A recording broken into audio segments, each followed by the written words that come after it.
ago, at least some time before last Tuesday, there was an Oddlee who lived all alone on a rock in the middle of the ocean. She didn't know how she had gotten there or when. She only knew that she had always been there, that she was bored, lonely, and very tired of eating moss, which was all there was to eat on that rock in the middle of the ocean. And when the storms came, and they often did, Oddlee got very wet and very cold. "Enough," Oddlee said one day, to no one in particular, as there was no one in particular there. "I must leave this rock and go in search of friends, a home, interesting things to do, and good things to eat." She leaped into the dark, cold water and promptly sank to the bottom of the sea. "Hello, hello, hello," burbled the fishes. "What are you doing down here at the bottom of the sea? Oddlees aren't fish, and they can't live without air." Oddlee had just realized this very fact and was paddling madly back to the surface, for her lungs were ready to burst. "Phew!" and gasped, she cried, and began to swim. 10 minutes passed, and just as Oddlee was about to paddle her last paddle, a great whale surged up from the depths with a mighty whoop, and seeing Oddlee's exhaustion, lifted her onto his back. While she slept, the great whale carried her to shallow water near shore. "Wake up, Oddlee, for I can go no further, or I will beach myself. There are surfers here riding the waves into shore. They will take you the rest of the way, and perhaps help you find a new home on land." One of the surfers generously offered Oddlee the use of his surfboard, and after a terrifying ride on a gigantic wave, she landed with a thud on the wet sand. As the other surfers glided gracefully to the beach, Oddlee thanked them for their assistance and waved farewell to the friendly whale, thankful to be away from the ocean at last. Approaching two men who were fishing from the shore, Oddlee inquired, "What place is this?" To which one fisherman replied, "Morendava, Madagascar. Would you like to stay here with us and catch fish every day?" "You are kind and thank you, but I have lived too long with the smell of fish, and I have seen nothing of the rest of the world." "What is that strange structure over there?" "It is a lighthouse that flashes a light out to sea to warn ships away from the cliffs in bad weather," replied the fisherman. Oddlee boldly entered the lighthouse and climbed the stairs to the very top. There she found a large telescope. She approached it with great curiosity and peered through it up into the night sky. Staring back at her in all his twinkling splendor was Sagittarius, the archer. "Where do I go from here?" asked Oddlee politely. "I have no direction, and you must be able to see everything from up there in the sky." "Follow my arrow!" boomed Sagittarius. Oddlee raced down the stairs of the lighthouse and out into the road. Looking up, she saw a shooting star streak across the sky, pointing the way inland. "Thank you very much," said Oddlee gratefully. Just as she began her journey inland, a passing scow driver named Anthony stopped his vehicle and offered her a lift.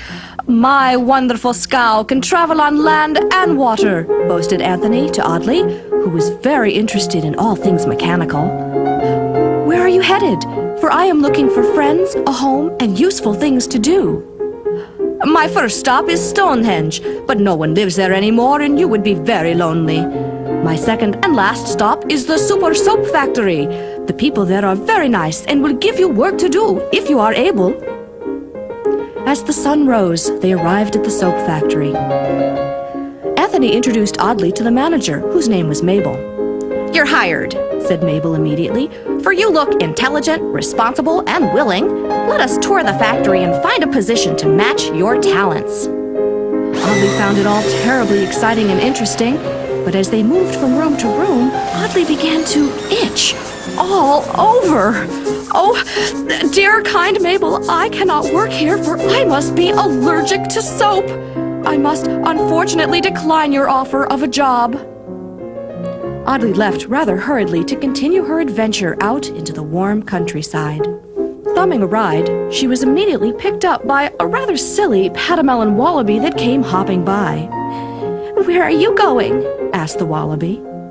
"Anywhere that you are going, preferably straight ahead," said Oddlee with conviction.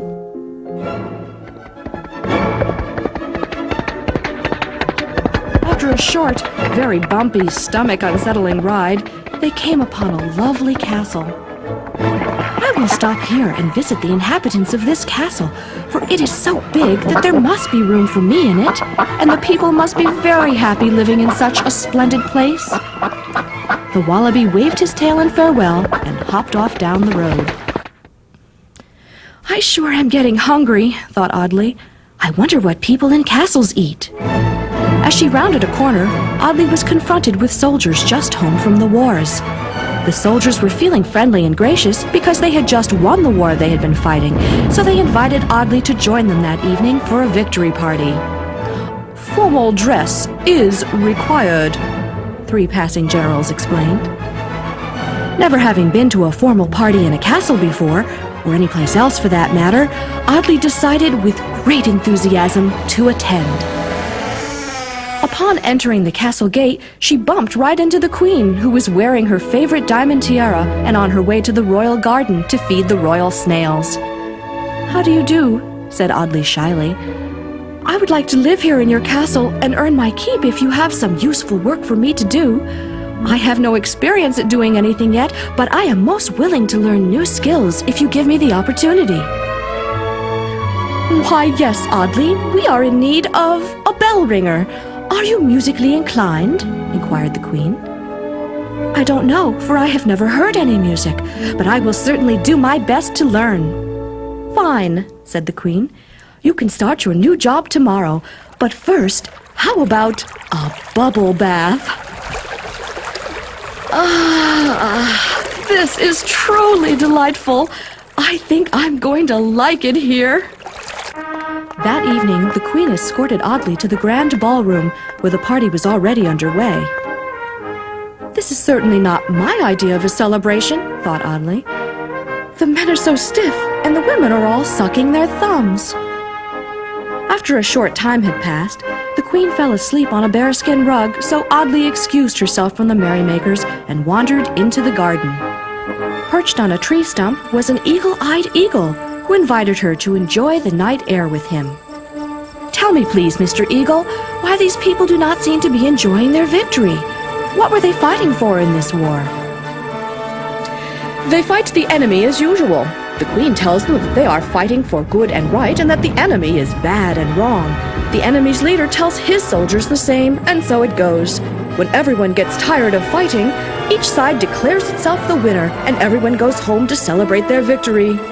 When they have rested a while, someone declares war again. The weapons are brought out of the garage and polished, and a new war begins. Such silly creatures some of these bad boys are, but not all humans. Say, my name is Edward. I begin a lengthy trip tomorrow and would enjoy your company to pass the time." "You are wise and kind, and I will certainly consider your offer. But first, I must see about the job that the queen has offered me, for to do useful work would surely make me happy.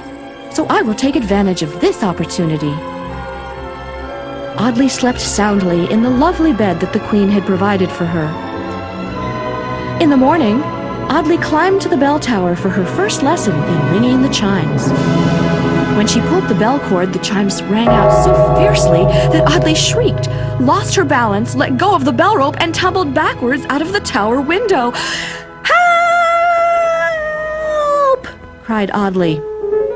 Out of the sky swooped Edward Eagle and grabbed her with his powerful claws.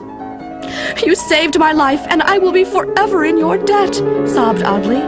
"Don't mention it. It was really nothing," replied Edward modestly. But as Edward flew on, the two friends were now on a first-name basis, his wings began to tire, for Oddlee was no lightweight. "I am sorry," said Edward, "but I can carry you no further. I must arrive at my destination before the seasons change or perish, and I will need all my strength." "I certainly understand," answered Oddlee with concern for his well-being. "The city below looks interesting, and there seem to be many people scurrying about doing things. Set me down anywhere, for I am sure I will find a home and friends and work to my liking in this vast metropolis." "This is Philadelphia. I hope you find all that you are searching for." "Thanks for the ride, Ed, and have a most pleasant journey." Oddlee lowered herself down a fire escape and entered the building through an open window on the 11th floor, from which the wonderful aroma of Chinese food assailed her nose. She seated herself at a lovely table and ordered a bowl of rice from the menu. When it arrived, she tried valiantly to get some of it into her hungry mouth with the chopsticks that were provided, without success. In frustration and embarrassment, Oddlee left the restaurant, her tummy rumbling. Across the street from the Chinese restaurant was a large tent from which Oddlee could hear laughter and many other strange noises. It also smelled a little funny. She decided to investigate. Perhaps these happy people will find work for me to do. As she entered the tent, she was immediately confronted with strange creatures who stared down at her ominously.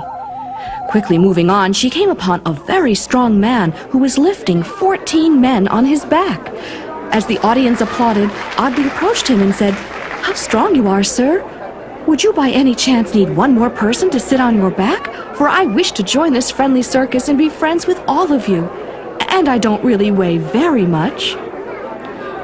"I wish I could add you to my act," grunted the strong man, "but my present load is as great as I can bear.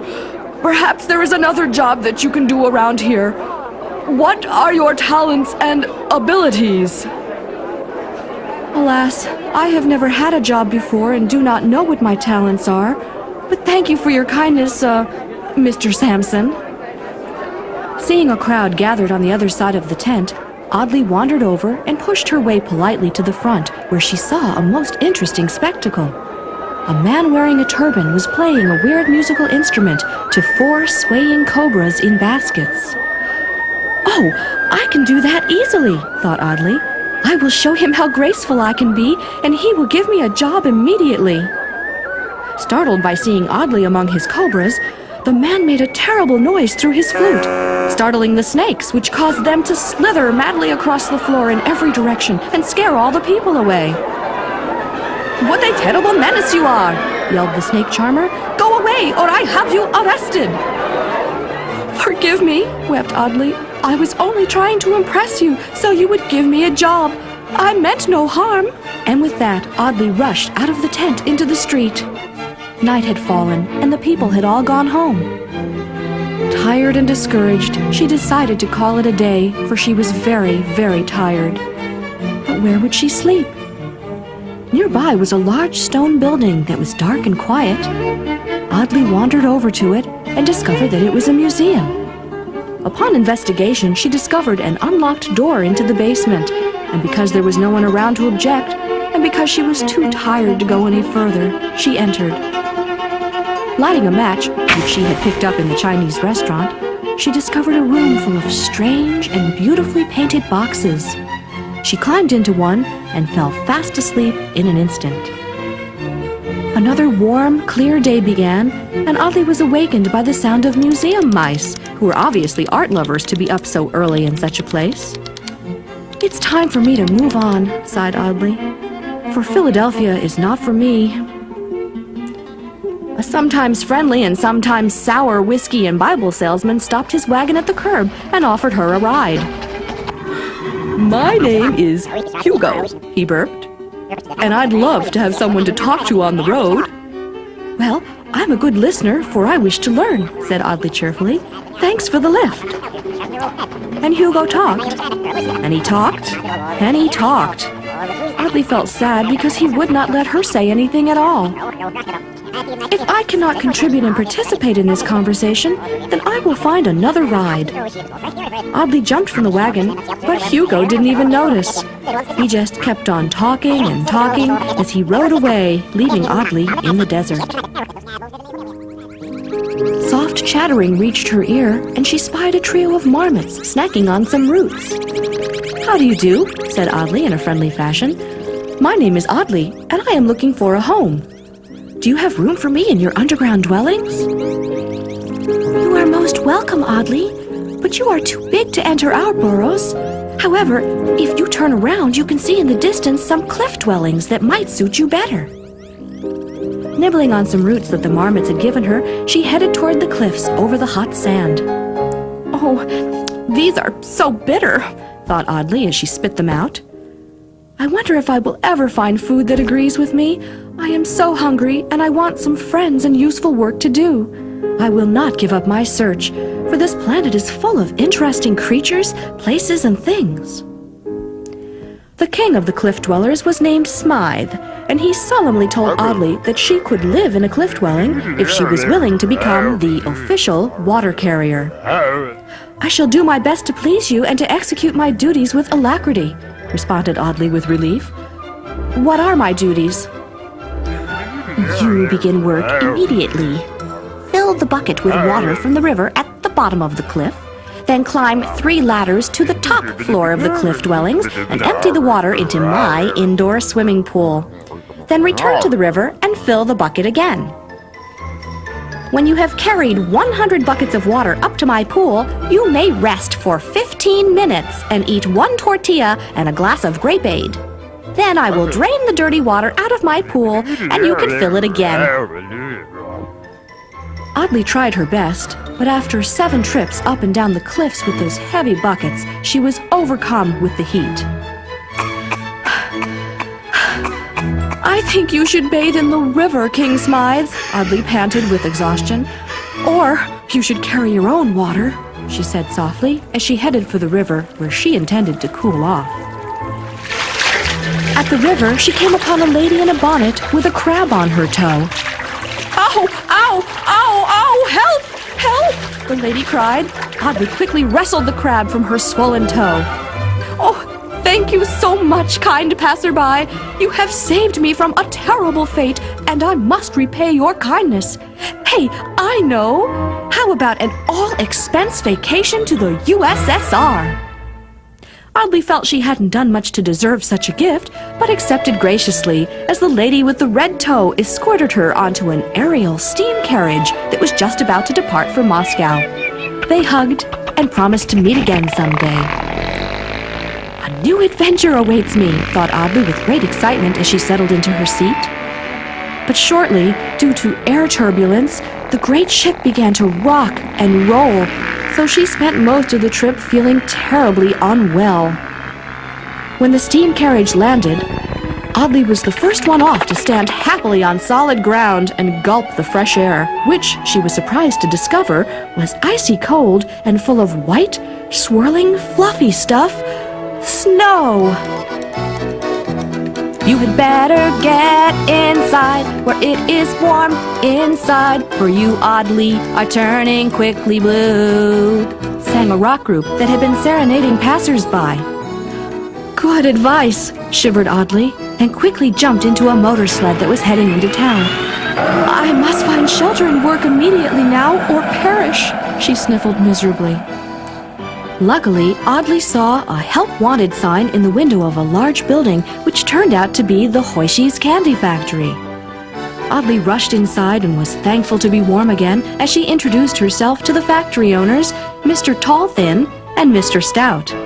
As Oddlee was the only one applying for the job, they promptly hired her as their chief maker of candy bars. Her job was to melt bricks of chocolate and then pour it into molds where it would harden. Afterwards, it would be wrapped in Hoishi wrappers and sold in movie theaters. As payment, they promised her all the candy she could eat at the end of the day. After a long, successful day of stirring and pouring, Oddlee was really ready to enjoy the promised meal. "Yummy, yummy," she cried as a bowl of beautiful candies was placed in front of her. "Oh, how delicious," she thought as she popped them into her mouth. Suddenly she realized that she didn't feel too well. Her tummy really ached. "It looks like I cannot live on candy alone, for my innards are much too sensitive." Oh.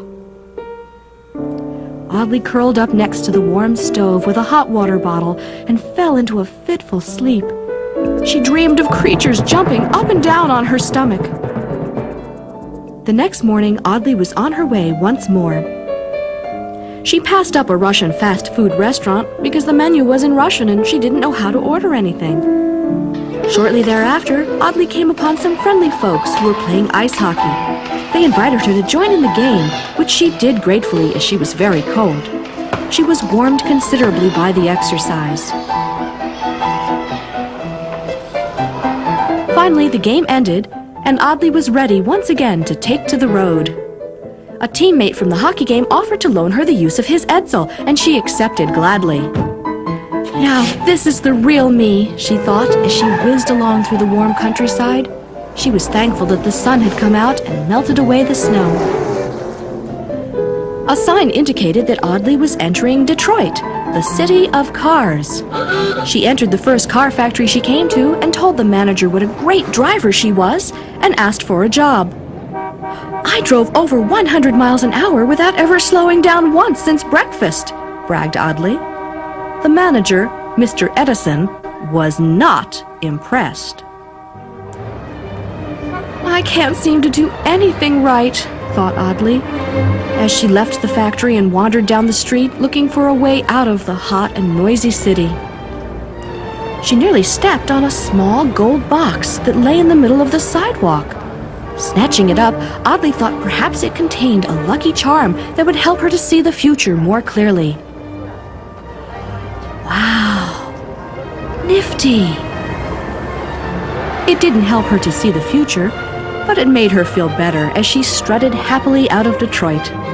The sun set quickly, and the night was very dark indeed. Drawn to the aroma of barbecued fish, Oddlee came upon some friendly hobos who had just finished their evening meal. She thankfully lapped up the last of the barbecue sauce and then curled up near their fire to listen to their adventures on the road.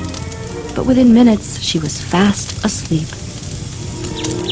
Upon awakening, she discovered that the hobos had stolen her lovely red mustache made of real hair.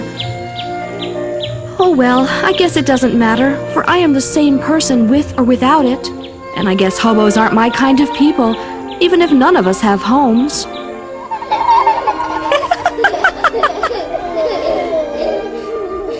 "What's so funny up there?" Oddlee asked sternly of the two children hanging in a tree. "You snore!" laughed the upside-down children rudely.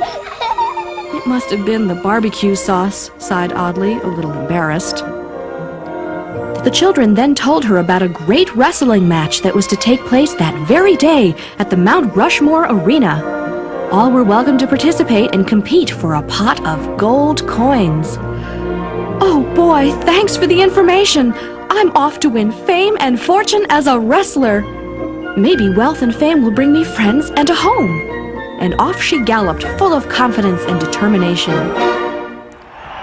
Thousands gathered at the base of Mount Rushmore to see the wrestlers wrestle for the grand prize. Seeing the size of the wrestlers that preceded her, Oddlee's confidence dwindled. But when her turn came, she felt she could not let her screaming fans down, and she entered the arena with her head held high. She was immediately seized by huge hands and squashed brutally to the mat. The match had only lasted a few seconds. Oddlee had lost. An Egyptian taxi was passing as she emerged from the arena, and seeing Oddlee's bruised and battered body and that she didn't weigh very much, they offered her a lift. "Some folks are truly thoughtful. They have renewed my belief that good things come to those who try, and try, and try, and try. Well, most of the time anyway," she thought as she dozed off for a brief nap, exhausted by the day's activities. "Bah! Bah! Bah!" Startled, Oddlee opened her eyes and found herself stared at by a bunch of sheep. "Bah! Bah! Bah!" said the sheep in a friendly manner. "And good morning to you too," she replied. She seemed to understand their language. "Bah! Bah! Bah!" the sheep then suggested. "Why, thank you," replied Oddlee. "I would love to join you for lunch. That corn looks delicious." She was delighted to slurp up the butter off the corn. Once again, she was not able to consume the golden kernels, for she had no teeth. "Thanks anyway," she sighed graciously. "Bah! Bah! Bah!" replied the sheep. The sun had set, so Oddlee looked for shelter in a nearby field. A small round hut appeared to be empty, and though it smelled somewhat like a cantaloupe, she entered and settled down for the night. In the morning, Oddlee discovered that she had indeed slept inside a giant cantaloupe, and that she was covered with sweet, sticky cantaloupe juice. Oh well, it's a lovely day for new adventures, and the sun will dry me off. But as she began her day's journey, an army of ants who just loved cantaloupe got a whiff of her sweet scent and began to chase her down the road. In a panic, Oddlee jumped on the back of an oxen that belonged to a Mr. Livingston, who was on his way to visit a tribe of Bakotas for a luncheon party, and urged it to gallop away from the pursuing army, much to Mr. Livingston's astonishment. Arriving quickly at the Batokas village, Oddlee and Mr. Livingston discovered that the ants had arrived simultaneously and instantly took to biting and tickling the poor natives. "Get out of here! Leave quickly!" they cried. "Take your terrible ants that love cantaloupe with you! Go! Go! Go!" And Oddlee went, the ants racing after her in hot pursuit. Coming upon a rushing river, she leaped in without a second thought and was quickly saved from the hungry ants, washed clean of cantaloupe juice, and swept madly over a gigantic waterfall. "I must certainly be more selective with my sleeping accommodations in the future," she thought wetly. Emerging soggily from the river at the bottom of the falls, Oddlee found she had a new friend, a humbug, who was perched on her head. "How shall we spend this fine day?" she inquired of the humbug. "Humming, of course. I shall teach you my songs if you like." A family of frogs at Oddlee's feet suggested they head toward New York City together. "The city is so large that surely you will be able to find a home and friends and useful work to do, and lots of wonderful food, too." Being assured that frogs did not eat humbugs, the humbug agreed, and proceeded to teach them a humming song as they all merrily headed for the big city. They sang, "She'll be humming round the mountain when she hums." The travelers soon reached the top of a hill, and there before them lay New York City in all its glittering splendor. The humbug said his goodbyes, for he was going to Brooklyn Heights to visit a sick grandmother. The frogs hopped off to Central Park for a family reunion. Once again, Oddlee was on her own. "Hello, New York!" Oddlee exclaimed smartly as she strolled along Fifth Avenue, admiring the local art and sampling the local cuisine. A window of sparkling gems grabbed her attention, so she boldly entered the store and tried on a fabulous pair of diamond earrings. Astounded by the tall buildings all around her, she took a ride on an elevator. Then, pausing to catch her breath beneath a 3-footed statue, she fell into conversation with a rock-jumping shrew who looked rather streetwise. "You look like an aerobics instructor to me," counseled the shrew. "Take the subway train downtown to the Plaza Athletic Club, and they will certainly hire you immediately." Oddlee felt the shrew spoke with great authority, so must be knowledgeable about such things.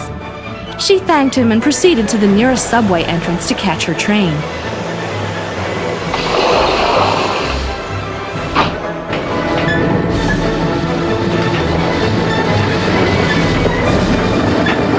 "Oh dear! Oh my goodness! Let me out of here!"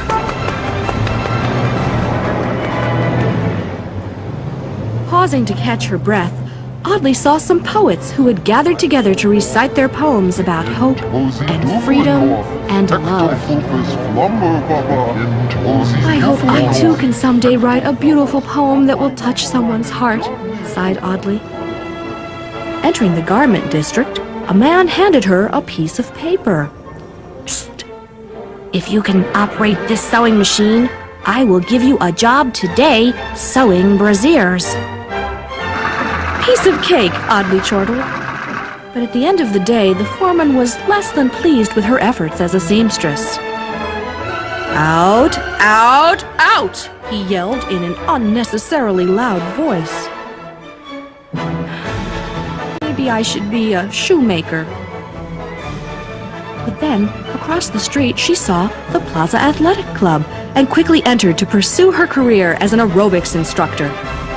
Hired on the recommendation of her friend, the shrew, Oddlee was given a pair of beautiful blue tennis shoes and introduced to her students.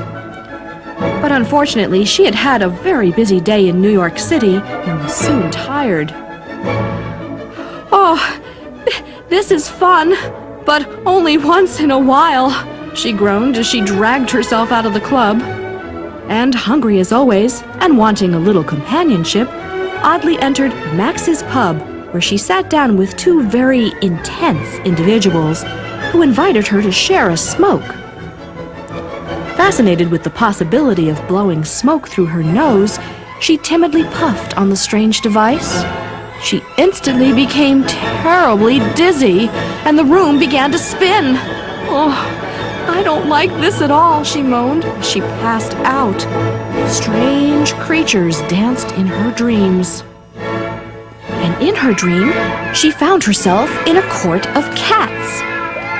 You are guilty, guilty, guilty, cried the judge, of having no friends, no home, no worthwhile work to do. The roomful of cats meowed vigorously in agreement. Meow, meow, meow. Oddlee felt herself falling, and she slept on. She awoke with a terrible headache, curled up in a small, dark place. Oh, please excuse me.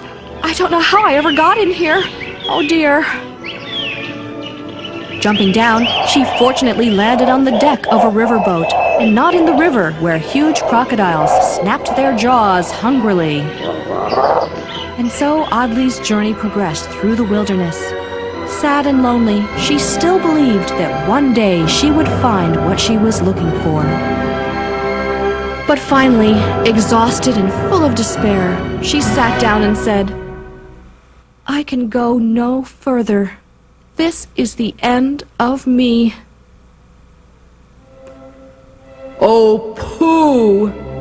came a booming voice above her head. "You've never been a quitter?" Talking rocks? Why, just around the corner may be everything you hoped for, but you will never know unless you keep on trying. Curiosity is all, the huge rocks boomed. I wonder what that shimmering light is through the trees. And at that very moment, the most wonderful fragrance tickled her nose. Looking around to see where it was coming from, she could hear the faint sounds of Oddlee. And there, before her, were Oddlees everywhere. "Welcome!" they waved as they saw her enter their village. Everyone hugged her, and she knew she had found a real home and friends. "We will celebrate the arrival of our new friend and prepare a grand feast," said one of her new friends happily. "Come with us to the fields, and we will gather the food for this celebration." And so Oddlee discovered her true vocation, a gatherer of spaghetti, truly the most scrumptious delicacy in all the world. And then they feasted. Oddlee had never known such happiness, to be surrounded by friends, to have wonderful food to eat, worthwhile work to do, and a home. After dinner, Oddlee was escorted to her very own little house in the village. As she lay in her wonderful soft new bed, she dreamily thought of how very fortunate she was to have all her dreams come true. "I am so happy. I am content," she thought as she drifted off to sleep. But as the sun rose over the spaghetti fields, Oddlee sat up abruptly and said, "I am not ready to settle down just yet. This is my home, and these are my friends, but the world is such an interesting place, and there are so many exciting things to do and see, and interesting creatures to meet and learn from. I must continue my adventures for just a little while longer."